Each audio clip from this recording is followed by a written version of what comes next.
Ready?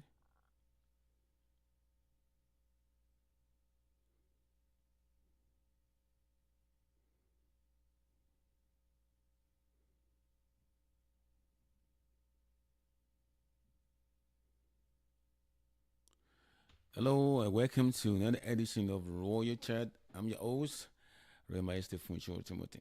All right, guys, I want to first of all thank all of you for really supporting this program and sharing and commenting and subscribing to our channel. I'll say keep it coming. We're going to do our best to bring you the best out there. All right, now let me just tell you what this program is all about. It's about family, love, and relationship, and that's it. That's all we're going to talk about, and that's what we're going to bring to you, and do our best to bring this to you at all times. Now, today I'm going to talk about parenting. Now, the question that always comes to all of us mind is, what kind of parent are you? What if a roll call is done today? How would you judge yourself as a parent? What would you say to yourself? Have I done a good job raising my kids, or have I really, kind of like not so good a job? Well, the question is up to you. You're gonna have to answer your question yourself. But I'm gonna tell you some of the things that you need to know about parenting and the kids we are raising today. I mean, it's scary. It's scary. But let me just go into and then we can continue from there.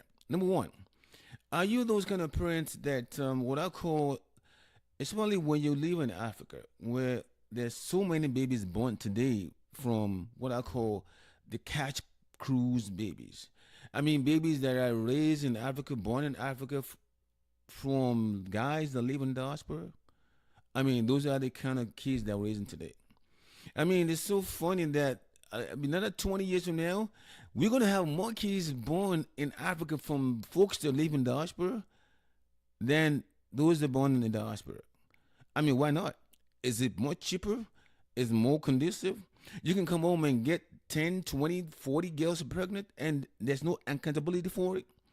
I mean, you can't do that in Europe or in America or Canada. You're gonna pay a whole lot of money to be on child support. So those are the kind of babies I want to talk about. What kind of parenting comes out of those ones? What kind of parents are you when you become the diaspora kid, or what I call the cash cruise kids? I'm gonna go up to that later on. The next one is the parents that come from what I call the affluent homes, that what I call the entitled kids, the kids that literally believe the whole the world in their hands. Those are the kids. Those are the parents I'm talking about. The ones that literally just give the kids everything and everything that they ask for. And of course, the last one, the grandparents' kids. Of course, we know how it is with grandparents. I get to that later on. But let me get to the first part of my point. Catch cruise babies. I mean, it's really a sad thing now. A lot of our men that live in the diaspora now make Africa a home to make babies. I mean, all you got to do is tell all the young ladies here in Africa that you live in the diaspora, and that's it. You got them. I mean, they will fall like a bag of rice on you. I mean, that's what it is. And some of them do have boyfriend, fiancé. They don't care. All they want to do is they want to mingle with you. I mean, fine. I'm not saying you shouldn't catch cruise with a guy that live in the diaspora. No problem with that. But don't make babies with them. I mean, some of these men have family and kids back wherever they came from. They just came home to have fun. And you just fell for that okie dokie stuff. Now, the other thing they do is that they come home and promise you marriage. That's even ridiculous.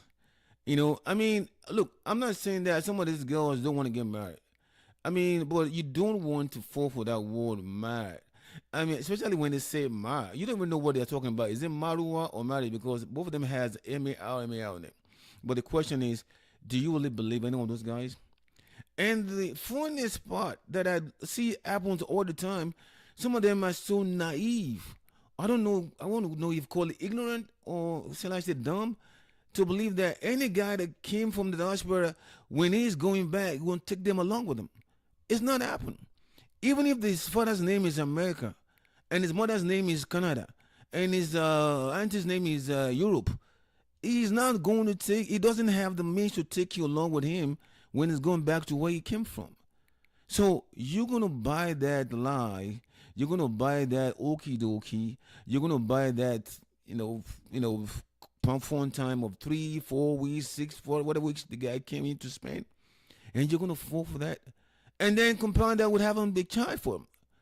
I have known about a guy that came on one day that had 10 ladies pregnant for him, and those are the ones we knew. I'm sure that some of them who were so embarrassed about the whole thing didn't come out.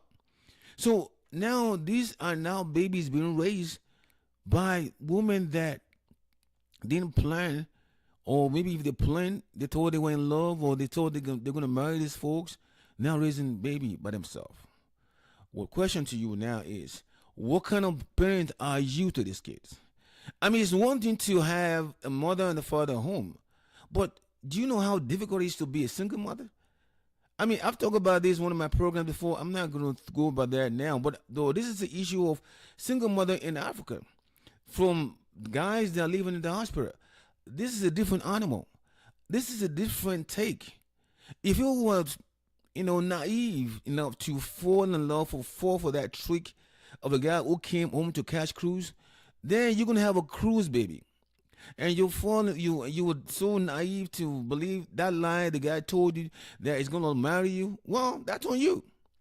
But now that all this deal is done, what's gonna happen to this child? How are you gonna raise this child?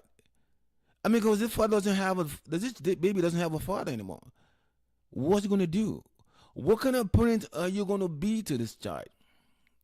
And now the funnest part of it is for most of you that have these babies is that finding love again will be the most difficult part for you, because look, if you ever tell a man or your potential man that your baby's father lives in the diaspora, he is the goner. No man wants the threat of a man looking behind him, especially a guy that he never knows that's in the diaspora. That he may at one time come back and say, I want my baby back, I want my child back, or my wife back. I mean, and then of course, most of men that live back home, we're very proud, man. Trust me. We don't want to lose that girl to some guy from the diaspora. That is embarrassing. It makes you less of a man to think that you have a girlfriend, you have a fiancé, and somebody came from nowhere within 3 weeks, get her pregnant, or even make a baby out of her. That will make a man feel less of a man. So now you're stuck with a child that you never had want to have. Now what are you going to do now? What kind of parent are you going to be to these kids? Are you going to make this child, are you going to raise this child to be a slave to somebody else, or master to themselves? That's kind of parenting that I'm asking you of today. What are you going to do when those sets down and you now become a single mother of a child from a father who doesn't care when you live or die? So that's one thing I want to ask all of you, all these ladies out there in Africa. Don't fall for this okie dokie from everybody that came from London, America, USA, Canada, and they told you that they're in love with you and they want to marry you. I mean, look, I'm not saying don't catch fun, but don't make babies out of it, because you're bringing a child to this world that don't deserve to be here, that don't want to be here, and then you're being a mother of a child that you can't even raise by yourself. Some of you are living with your parents, for goodness sake. How are you going to raise a child when you don't even have a job? How are you going to raise a child when you're barely sustaining yourself? That is what I'm talking about being a mother. Are you going to raise a child? What kind of parent are you going to be to this child? Check that out, and then we're going to figure out. I'm going to come back to the next one. No, the other one is those kids that were raised by what I call the entitled mothers and fathers. Those ones that literally got everything they want. I mean, they stay home. I mean, they want a laptop, they got it. Xbox, they got it. Y box, they got it. D box, whatever box they can get, they will always get it. I mean, look, I remember those days when we were young. We would die to get out of homes. We would want to get out of the house because home is just boring. Nothing to do at home. The TVs only have 3 channels or 4 channels, NTA or whatever you may call it. So we'll go out and play. But today, the kids today don't even go out anymore. I mean, we're raising what we call the diabetes age, where kids are not getting fatter than people that live in the hospital. And I tell you what, in not 20 years from now, we're going to have fat kids, obese kids in Africa than they have in the U.S. or in Europe or in Canada. Because there's so much privileged lives now in Africa. They're now most of the experience and making the kids look like obese. So when I'm asking you, parent, what kind of parent are you? What are you doing with this child? What are you doing with these kids? Are you raising them to be entitled kids, or kids that believe that the world owe them something? Or when things go wrong, they start blaming everybody over themselves? Come on, man. What kind of parent are you? What kind of parent do you want to raise this kid be? What kind of world are you turning these kids to? A life of entitlement, or life of privilege, or a life of someone have to be blamed for their mistakes or their faults? Nothing but them. They can't own up to their own responsibilities. Come on, man. That's something you need to ask yourself. Now let's go to the next one. Children raised by grandparents. It's really funny that happens a lot in the diaspora when a mother stays home, grandmother stays home, and then the parents go to work. But it's happening in Africa now. Some of us who live in the diaspora send our kids home to our parents for raise for because we feel that because they're better off. Yeah, look, your mother may be the most toughest mother in the world, strict disciplinarian. I remember somebody was telling me the other day that when they were growing up, they thought the mother was somebody else's mom or a witch because the way they were treated was like she never really cared. She was too mean.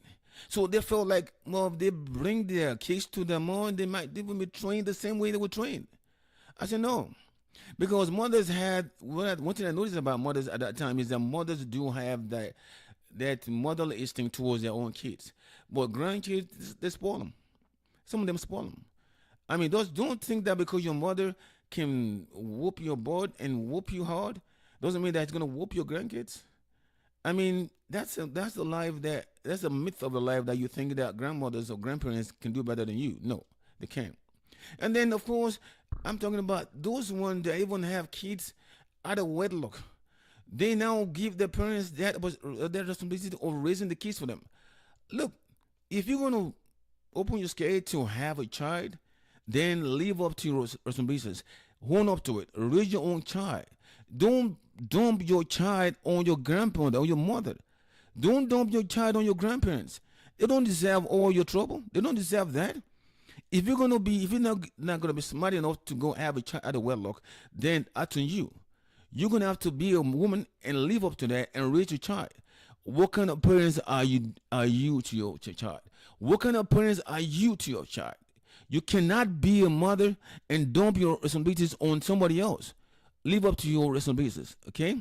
Now I'm gonna come back to all these things that I mentioned earlier. Let me just go to the one in the diaspora. That's even the worst part. Now, there's no doubt in my mind, and if you have listened to my program before, there are a lot of single mothers in the diaspora. Single mothers is not even a fun anymore. It's a trend. It's a norm now to be a single mother in the diaspora. But the question now is, what kind of parents are they raising? What kind of kids are they raising in the diaspora? What kind of kids are they raising? In the diaspora, it's a little bit more lax attitude, a lax situation. You don't really have to discipline your child as much. And by so doing, the kids now turn out to be wayward kids. I remember I used to have a friend those days. Okay, even now, he told me, those days, if you go to jail houses, to find any African child or fourth generation Africans in jail is impossible. It just doesn't happen. But now, they're in jail a lot, plenty. Not just serving short sentences, 20 years in jail, 30 years in jail, 40 years in jail, or even life in jail. And why is that? Because they don't have no father home, and the mothers are really not helpful neither. You got to look at it. When you have a daughter who cannot cook, when you have a daughter who cannot make food for her dad, that is trouble. And of course, the sons, they don't have respect. Some of them, the other day there was something on YouTube, or I don't know what it was. This son beat up his dad and his friend because they what was the word again? They're not giving him some space or something like that. What kind of child are we raising as a parent? Whether you're a single parent or not, It's your job to raise your child well. If you find yourself to be a single parent and you cannot do it, then whatever decision you took to become a single parent, that's on you. But at the end of the day, who is paying the price for it? The kids. Who's paying the price for not being to have wayward kids? The kids. You cannot be a single parent and instead being lax on the attitude on your kids. I remember my son one day when I was going to college. He he called me in and said, "Dad," I said, "Yeah, I want to thank you very much." I said, "What do you want to thank me for?" He said, "You know, Dad, I want to thank you for whooping me so hard." He said, "You almost killed me, though." I said, "Yeah," and that's true. I almost killed him. I mean, I'm not proud to say that I almost killed my son, but if I didn't whoop him then, maybe I would have found him in jail by now. He even told me that if he didn't whoop me, I probably would be in jail. I probably be a father by now, or I probably be dead. Look, I had a choice to make at that time. I needed to whoop my son to make sure he straightened up. I done did it right, and now he's a good son. So that's something we don't do to our kids. That's something we don't do to our children, and then we now ended up seeing them being in jail or dead or just missing in action.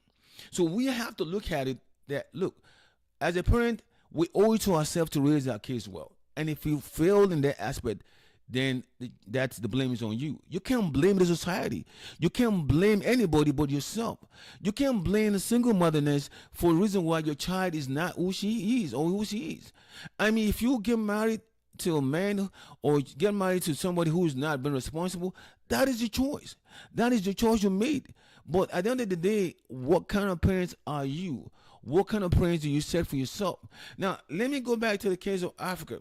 And it's so sad because I have to say this, and this is the last part of the reason why that determines what kind of parents you are. Now, do you know there are some folks in Africa that do have kids? You know, probably not to their fault. Maybe they were raped, the incest. They dropped out of high school. These are kids that have been raised by either single mothers or ladies that don't have their means to raise these kids. And of course, there are also parents who have too many kids that they can't raise them right. Now, you now see that the society is full of kids that don't seem right. And you see, if you live in Africa today, and I am fortunate enough to have a chauffeur, a driver, a gatesman, a cook, a washerman. Those are the product of the kids that were raised in those homes that people can raise them right. And they have to leave. They have to make a living for themselves. So you are privileged as a privileged person, and you employ these folks. Just remember one thing: that you had the opportunity to become somebody. That's why you are today. But those children were just unfortunately not to be raised well. I mean, they don't want to be bricklayers. They don't want to be carpenters. They don't want to be mechanics. They want to be somebody. But for the choice that were made by the parents, they find themselves in that situation. Look, I must tell you, I mean, I used to when I was a young kid, I know I thought I wasn't smart enough. I mean, I was living in Africa. You whack me, jump me. You see, get lost. Neko, I don't know. Neko, if Neko was around that time, I probably would have been in the bad situation too. So, but then I had the opportunity in life to make my life better. I mean, this man that they thought that couldn't do well, this man that they thought that, this young man that thought that was not smart enough, now had the opportunity to leave the shores of Africa to come to America. Now today, I'm a better person now. So all these folks back home, everyone that you see in Africa that didn't make it, or they were like mechanics and bricklayers and plumbers and all that, if they had the same opportunity like you have, they will be better off today. So if you're living in the diaspora and you think that you're better off than anybody else, think about it. Okay, what you had was opportunity to come here. What you had was opportunity to be a better person. Give those guys a better opportunity in life. They will become doctors. They will become lawyers. They will become the best thing in life. But because they didn't have the parenthood to make them better, but they came from home that they weren't privileged, they now become your cook, your driver, your steward. I mean, you name all the jobs in a society. That's what you see them doing. So as a parent, this is my advice to you. What Look at yourself in the mirror and tell yourself, what kind of child, what kind of parent am I? What kind of child am I raising? Look, it's not your fault. It may not be your fault that you're a single mother. It may not be your fault that you couldn't find yourself, you couldn't find your bearing. It may not be your fault that something bad happened to you when you were young and you had a child out of wedlock, or you had a child when you were in high school. But what are you doing about it? What parenthood are you bringing to your child? Are you bringing your child to be a slave to somebody, or master to themselves? This is the question you need to ask yourself, because at the end of the day, is whatever you raise these kids that they'll turn out to. You don't want to make them become touts to politicians. You don't want to become agbiru to everybody else. You don't want them to become thieves or Yahoo boys. I'm not saying Yahoo boys weren't raised right. Some of them were raised right, but some of them just turned out to be bad kids. But most of the time, when you look at the backgrounds of those ones that did wrong, things that those ones that were doing right, you find that they were kids that didn't have good parenting. And the source of every good man in life starts from good parenting. So if we don't